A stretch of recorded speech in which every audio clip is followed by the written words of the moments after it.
Hi, it's Ryan. In this video, we're going to discuss one of the first heliocentric cosmologies. If you recall, in our last video, we discussed the Ptolemaic cosmology, the wheels-on-wheels cosmology, and that had predictive accuracy beginning around 140 140 CE, and it was maintained as our cosmological model due to that predictive accuracy for over 1,000 years. So it wasn't until a man named Nicholas Copernicus, I'm sure you've heard that name,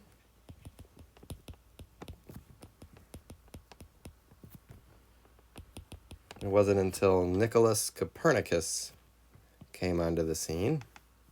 Nicholas was born in 1473 and he passed in 1543. He was a polymath and an incredible man, really. He had his PhD in canon law.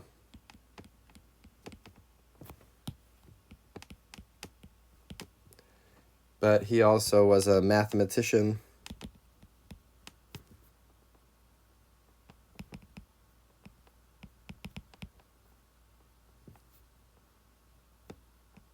It's an A, sorry. Mathematician.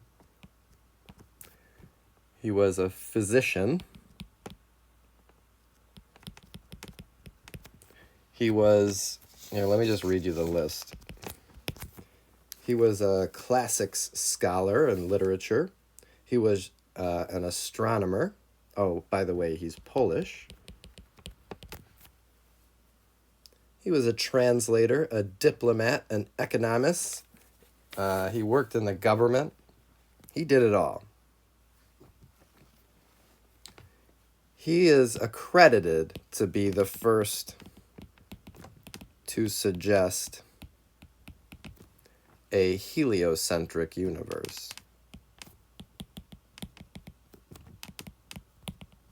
And of course, you guessed it, heliocentric stands for sun-centered instead of, heliocentric-centric. That was talking and writing. Heliocentric universe, meaning that it's sun-centered.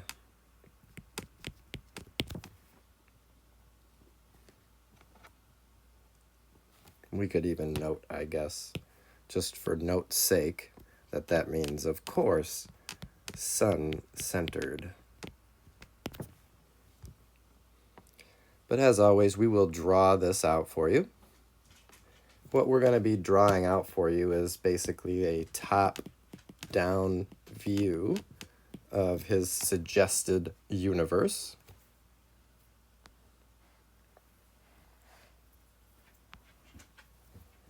And so I'm going to end up drawing 7 concentric circles here.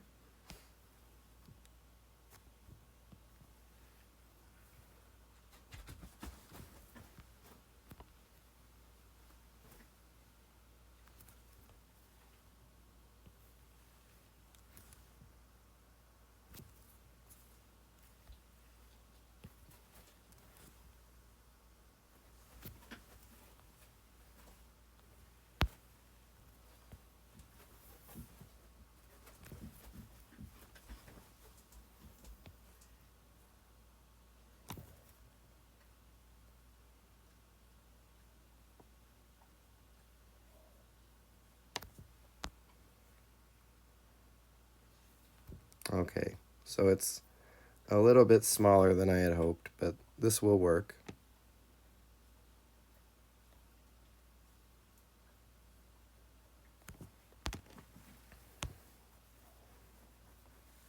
And so we'll probably have to zoom in while we're drawing some of this. So I'm going to go into the center and draw our pretty sun. There it is. Hanging out like it does. And then at this point, by the 15th century, we were pretty aware of the first planet near the sun being Mercury.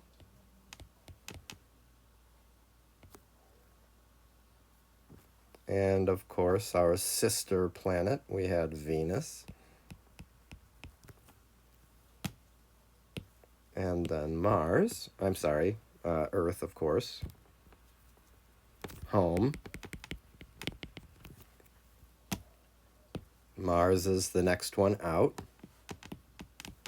And on all of these, we're of course going to show that they're orbiting the sun in counterclockwise orbits.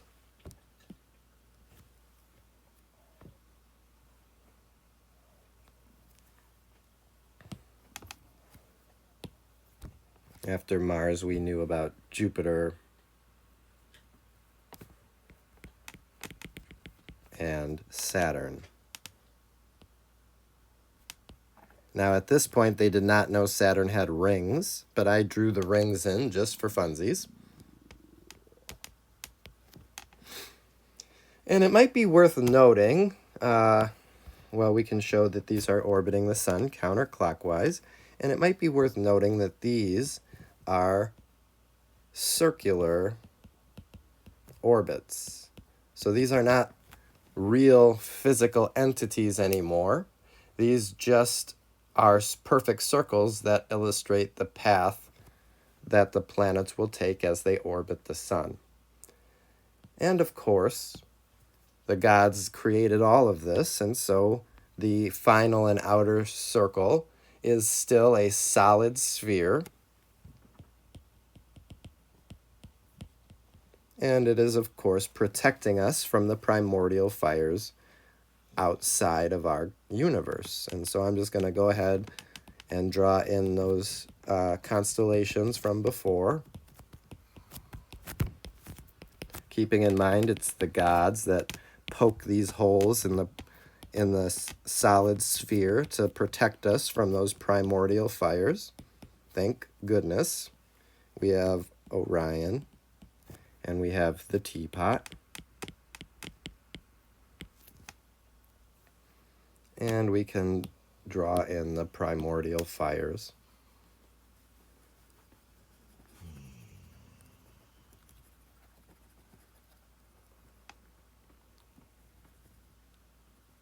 And we can give it another layer just for funsies here.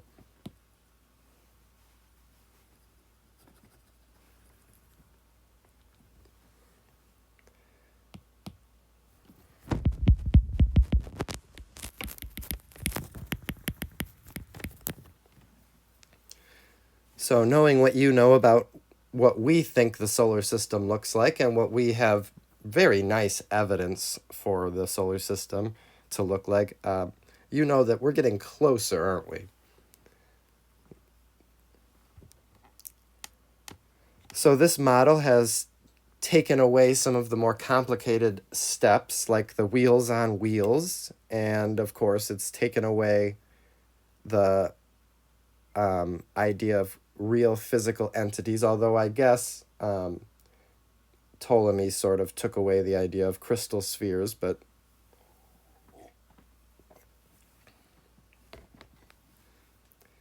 so keep in mind the whole purpose of creating this model, well, other than to try to explain the universe around us, was to be able to predict when retrograde motion would happen. And better yet, this gives a whole new mechanism for retrograde motion. We get rid of the very complicated model that was wheels on wheels. And now, if you could kind of think through this with me, as the Earth orbits the sun and as Mars orbits the sun, there could be points in their orbits where Mars might be here, let's say, and Earth might be here.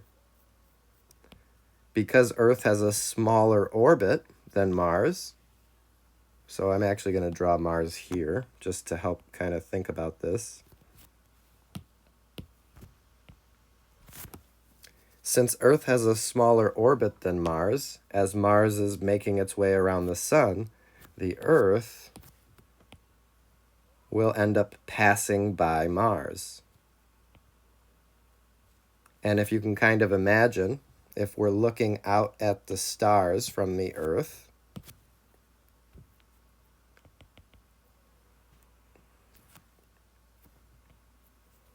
we might be seeing that one night. So Mars would be doing its normal east to west or west to east motion through that constellation over the period of many days. But as Earth passes by Mars, so now Earth might end up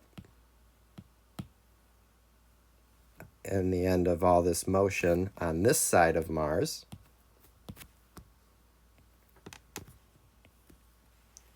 It will appear to the people on Earth that Mars has gone the other way or gone in retrograde motion.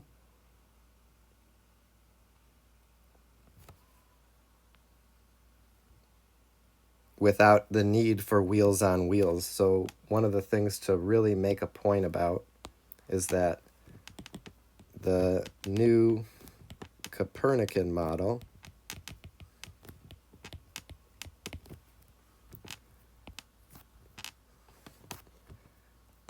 describes retrograde motion as the apparent backing up of a planet relative to the background stars.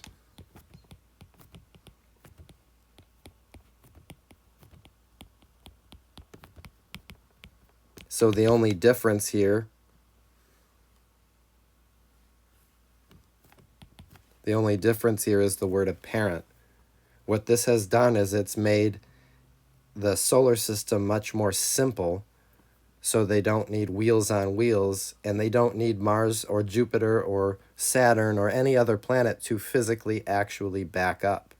All it would be is the Earth passing by that planet, or that planet passing the Earth in its orbit and causing it to appear to back up relative to those background stars. So his idea is really innovative because it makes something that seemed very complicated much simpler. I'll also post a link with this video so that you can watch an applet that shows the Copernican idea for retrograde motion, the planet passing another planet in its orbit. So this is all fine and good. Nowadays, we know that this is very close to what we think is going on, but back then, this was blasphemous.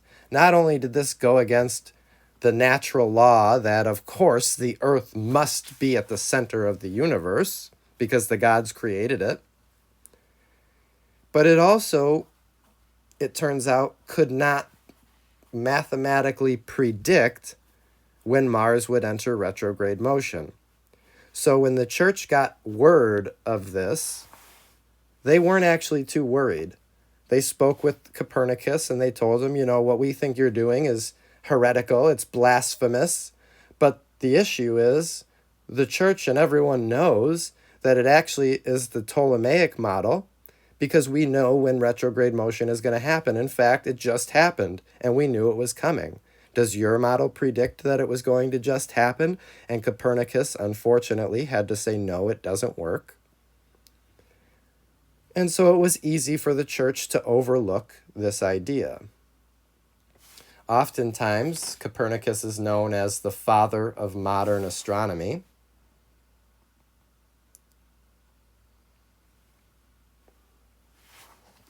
And he's very famous for the Copernican principle,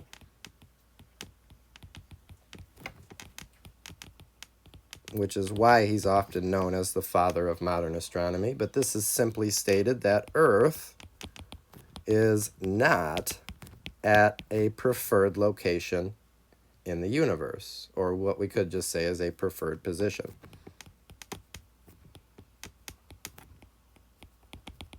Earth is not special. And the church hates to hear such a thing. But again, because his model did not have predictive accuracy, there was nothing that he could do to change the church's or most people's minds. There were, of course, some people that agreed with the idea that the Earth is not at the center and that the sun is at the center. One of those people was a well-known mathematician and teacher. His name was Giordano Bruno. Giordano Bruno. So this model came about around the beginning of the 16th century, and it wasn't until 1598 that it gained some real traction. And in 1598, a fellow named Giordano Bruno began teaching the Copernican model of the universe to his students. Now, Giordano was known to be a math teacher, but he also could not ignore the Copernican theories. So he's an Italian mathematician.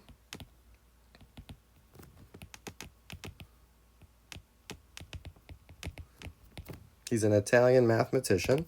And like I said, in the late 16th century, he began teaching the Copernican model. He fought for the Copernican theory, and he says that he also made another suggestion. So I'm going to note that he's an Italian mathematician that fought for Copernican theory. And this was after Copernicus had passed.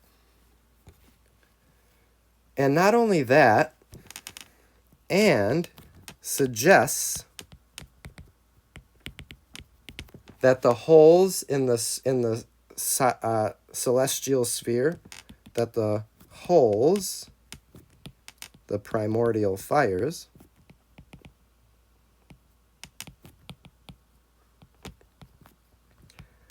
were not holes at all, were actually other suns. So he was onto something. Not only are the holes actually not holes at all, there's no primordial fires, and all those little sparkling things in the sky are just other suns like ours. Maybe they have other planets like ours, and maybe those planets have other people like us. And the church really did not like that idea, to the point where the church made a special house call. They came to Giordano's house, knocked on the door, and they said, "Hey, Mr. Bruno, listen, we've heard that you're teaching some really bad stuff. Look, Copernicus was wrong. We all know he was wrong because he couldn't predict when retrograde motion would happen. And better yet, we all know that the Earth is at the center because the gods made it so." And Giordano said, "But look, that doesn't make sense. I have all these theories and all these students that believe me." And the church said, "Whoa, whoa, whoa, you're teaching this to other people as well that believe you, even though the evidence is stacked against it? You need to stop." And then they left. Now, Giordano decided not to stop. He continued to teach Copernican theory. And the next house call that the church made was a little bit more gruff. In fact, the church came back, pulled Bruno from his home, and burned him at the stake.